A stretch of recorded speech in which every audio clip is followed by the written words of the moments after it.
Welcome to my channel. ఈరోజు అమ్మ వంటల రుచిలో గోంగూర పప్పు ఏ విధంగా తయారు చేయాలో చూద్దాం.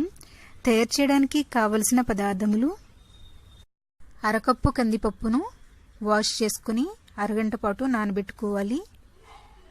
కడిగి పెట్టుకున్న గోంగూర ఒక చిన్న కట్ట, తరిగి పెట్టుకున్న ఉల్లిపాయ 1, పచ్చిమిరపకాయలు 3 లేదా 4, ఆవాలు 1 టీ స్పూన్, చితక్కొట్టుకున్నటువంటి వెల్లుల్లిపాయ రెబ్బలు 8, నూనె 2 లేదా 3 టేబుల్ స్పూన్లు, కరివేపాకు కొద్దిగా, ఇంగువ చిటికెడు, కారం 1 టేబుల్ స్పూన్, పసుపు 1/2 టీ స్పూన్, జీలకర్ర 1 టీ స్పూన్, ఎండుమిరపకాయలు 2, ఉప్పు రుచికి సరిపడినంత.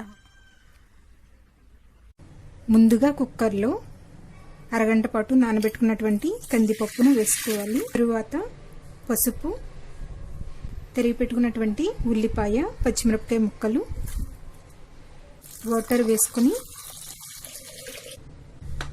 2 లేదా 3 విజిల్స్ వచ్చేంత వరకు ఉడికించుకోవాలి.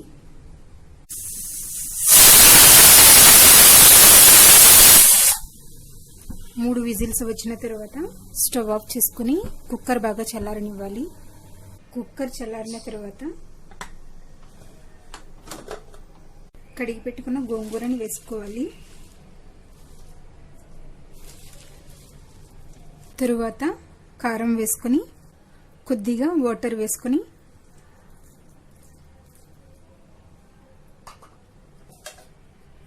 ఇంకొక విజిల్ వచ్చేంత వరకు ఉడికించుకోవాలి.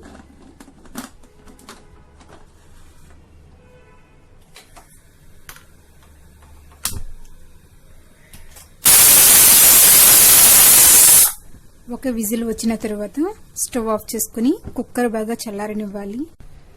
కుక్కర్ బాగా చల్లారిన తర్వాత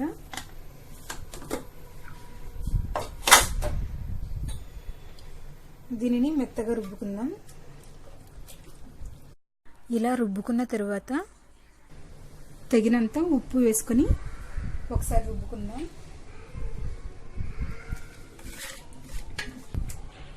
ఇలా మెత్తగా రుబ్బుకున్న తర్వాత ఇప్పుడు తాలింపు పెట్టుకుందాం. స్టవ్ మీద కడాయిని పెట్టుకుని నూనె వేసుకోవాలి. నూనె వేడైన తర్వాత వెల్లుల్లి రెబ్బలను వేసుకొని వేయించుకోవాలి. ఇవి కొంచెం వేగిన తర్వాత ఆవాలు, జీలకర్ర, ఎండుమిరపకాయ ముక్కలు వేసి వేయించుకోవాలి. ఇవి వేగిన తర్వాత కరివేపాకు, కొద్దిగా ఇంగువ వేసుకొని వేయించుకుందాం. ఇవి వేగిన తర్వాత మెత్తగా రుబ్బుకున్నటువంటి గోంగూర పప్పును వేసుకోవాలి.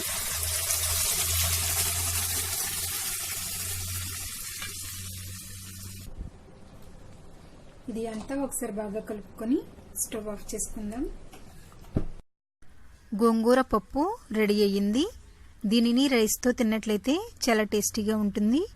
మీరు కూడా మీ ఇంట్లో తయారు చేసుకుని ఫీడ్బ్యాక్ పంపించండి. ఈ వీడియో మీకు నచ్చినట్లయితే లైక్ చేయండి, షేర్ చేయండి. మరిన్ని వంటల కోసం నా ఛానల్ని సబ్స్క్రైబ్ చేసుకోండి. Thank you for watching.